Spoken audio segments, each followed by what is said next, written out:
Did you know that despite Supernatural being one of the top 10 most streamed shows on Netflix year after year, Warner Bros. Discovery has never officially greenlit a revival, even though both Jared Padalecki and Jensen Ackles promised fans they'd talk in 2025 about bringing Sam and Dean Winchester back? Well, 2025 is here, and while Netflix has reportedly shown interest and HBO Max has been floated as the perfect streaming home, Supernatural remains as elusive as the monsters the Winchester brothers used to hunt. One of the CW's most successful series ever seems trapped between busy actor schedules, network politics, and the impossible task of living up to 15 years of beloved television. So what's really stopping the Winchester brothers from getting back in Baby one more time? Today, we're diving deep into the family business to examine why bringing back Supernatural has proven more challenging than defeating God himself. The scheduling nightmare. The biggest obstacle to a Supernatural revival isn't creative resistance. It's the impossible puzzle of aligning three incredibly busy careers. Back in the final seasons, Jared Padalecki and Jensen Ackles made a very public promise to fans. Give them 5 years to decompress, and they'd seriously consider returning to their roles as Sam and Dean Winchester in 2025. That seemed reasonable at the time, but neither actor anticipated just how successful their post-Supernatural careers would become. Jensen Ackles didn't just move on from Dean Winchester, he became a cornerstone of Amazon Prime's The Boys as Soldier Boy, landed a leading role in the upcoming Vought Rising spin-off, and secured a starring position in the thriller series Countdown. His schedule is packed through 2026, with The Boys alone demanding months of filming for its final season. Jared Padalecki faced similar success with Walker, which ran for 4 seasons before its recent cancellation. But instead of freeing up his schedule, the show's end led to new opportunities. He's already attached to an unnamed medical drama with his Walker showrunner and has been linked to a Fire Country spin-off. The actors, who once spent 15 years practically living in each other's pockets, now struggle to find overlapping free time. Even Misha Collins, whose Castiel became integral to the show's mythology, has his own commitments. After Gotham Knights was canceled, he's focused on ambassador work in Ukraine and his charity, Random Acts, making his availability equally uncertain. The very success that proves these actors were right to take the Supernatural leap has ironically made returning to it nearly impossible. The streaming wars problem. When streaming platforms began their content arms race, Supernatural became everyone's white whale, and that attention created more problems than solutions. Unlike a straightforward network pickup, a Supernatural revival now carries the weight of being a prestige streaming event that must justify massive budgets and subscriber acquisitions. HBO Max has been repeatedly mentioned as the natural home for a revival, with Jensen Ackles specifically referencing a 10-episode short order for HBO Max that would be like a whole True Detective meets Supernatural. But this vision creates enormous pressure. The show would need to compete with other high-budget streaming series while maintaining the accessibility that made it a CW success for 15 years. Netflix interest adds another layer of complexity. As one of the top 10 most streamed shows, Supernatural has proven value on the platform, but Netflix's approach to content often emphasizes bingeability over the episodic Monster of the Week format that defined the show's early success. Would a Netflix revival feel like genuine Supernatural, or would it become another generic supernatural thriller lost in the streaming shuffle? The streaming landscape has also changed audience expectations. Modern viewers approach series with analytical mindsets, looking for deeper meanings and complex narrative structures. A Supernatural revival would face intense scrutiny from both critics and fans who would analyze every frame for thematic consistency and artistic worthiness, pressure the original show never faced during its CW run. The finale challenge. Perhaps the most underestimated challenge facing any Supernatural revival is that the series finale, despite fan criticism, actually provided closure that's difficult to undo without feeling contrived. Carry On ended with Dean's death and Sam living a full life before their reunion in heaven. A conclusion that, while emotionally devastating, completed their character arcs in a definitive way. Any revival faces the challenge of either undoing this ending or working within its constraints. A prequel set between existing seasons risks feeling redundant, especially after the Winchesters explored the family's past. A sequel would need to explain how Sam and Dean returned from their peaceful afterlife without undermining the sacrifice and growth that led them there. The COVID-19 pandemic also robbed the finale of its intended scope.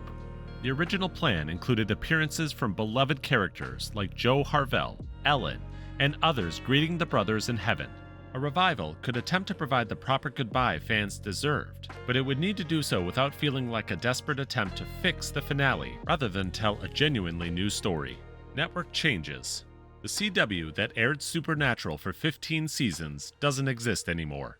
Under Nexstar ownership, the network has shifted focus to linear broadcast content and sports programming, moving away from the genre shows that defined its identity. Current series like Superman and Lois continue for now, but the network's new strategy doesn't align with expensive supernatural dramas. This shift is particularly painful given Supernatural's role in the CW's history. The show helped define the network's brand and maintain consistent ratings throughout its run. But Nexstar's vision prioritizes cost-effective programming over the kind of mythology-heavy series that require substantial budgets and long-term commitment. Jared Padalecki's scathing comments about the CW following Walker's cancellation further complicate any potential return to the network. After investing 4 years in the neo-western, only to see it canceled despite decent ratings, Padalecki expressed frustration with the network's new direction. It's difficult to imagine him or Jensen Ackles eagerly returning to work with executives they feel don't value genre television. Fan expectations. One of the most contentious aspects of Supernatural's ending was Castiel's confession of love to Dean in the 18th episode of season 15, followed immediately by his sacrifice to the Empty. The scene sparked intense debate about representation, queerbaiting, and whether the show had properly addressed the relationship between Dean and Castiel. Any revival would inevitably face pressure to address this storyline directly. Misha Collins has repeatedly expressed interest in exploring what Dean's response would have been, telling convention audiences that it would be tragic to not address it directly and have a conversation about it. But tackling this subject risks alienating portions of the fanbase, regardless of how it's handled. The controversy represents a larger challenge for any revival. The show would need to navigate 15 years of fan interpretation, shipping, and emotional investment in character relationships. What seemed like straightforward monster hunting adventures have become laden with subtext and meaning that a revival couldn't ignore without disappointing significant portions of the audience.